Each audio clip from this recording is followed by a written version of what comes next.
Hi dear students, 2025 NEET examination question. The current passing through the circuit is ഈ സർക്യൂട്ടിനെ നമ്മൾ careful ആയിട്ട് analyse ചെയ്താൽ ഒരു കാര്യം മനസ്സിലാവും. ഇതിലൊരു വീറ്റ്സ്റ്റൺസ് ബ്രിഡ്ജ് കണക്ട് ചെയ്തിട്ടുണ്ട്. ഈ കാണുന്നതാണ് വീറ്റ്സ്റ്റൺസ് ബ്രിഡ്ജ്.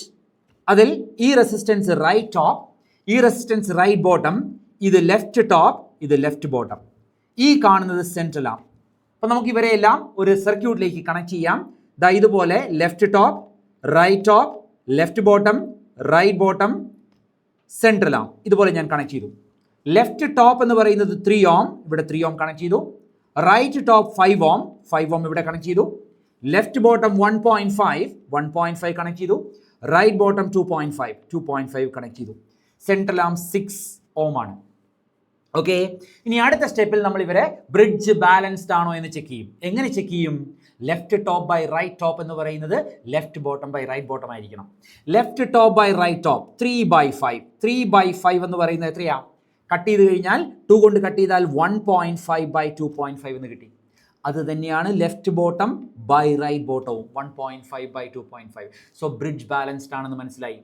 ബ്രിഡ്ജ് ബാലൻസ്ഡ് ആണെങ്കിൽ നെക്സ്റ്റ് സ്റ്റെപ്പ് സെൻട്രൽ ആമിനെ നമുക്ക് റിമൂവ് ചെയ്യാം. സെൻട്രൽ ആമിന് റോളൊന്നുമില്ല ഇവിടെ. അങ്ങനെയാണെങ്കിൽ ഇനി ഇവർ രണ്ടുപേരും എന്ത് കോമ്പിനേഷനിലാണ്? സീരീസ് കോമ്പിനേഷനിലാണ്. 3ഉം 5ഉം കൂടെ സീരീസ് കോമ്പിനേഷനിൽ വന്നാൽ 8 ohm എന്ന് നമുക്ക് കിട്ടും. താഴെ ഇവർ രണ്ടുപേരും സീരീസ് കോമ്പിനേഷനിലാണ്. 1.5ഉം 2.5ഉം കൂടെ വന്നാൽ 4 ohms എന്നും കിട്ടും.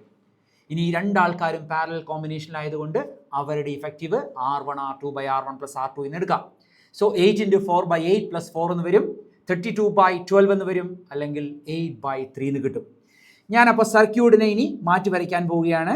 ഈ കാണുന്ന വീറ്റ്സ്റ്റൺസ് ബ്രിഡ്ജിന് പകരം 8/3 എന്ന് ഞാൻ കാൽക്കുലേറ്റ് ചെയ്തു. സോ ഈ കാണുന്ന വീറ്റ്സ്റ്റൺസ് ബ്രിഡ്ജിന് പകരം ഒരു 8/3 ഇവിടെ കണക്ട് ചെയ്തു. പിന്നെ മുകളിൽ ഒരു 1.5, ഓക്കെ.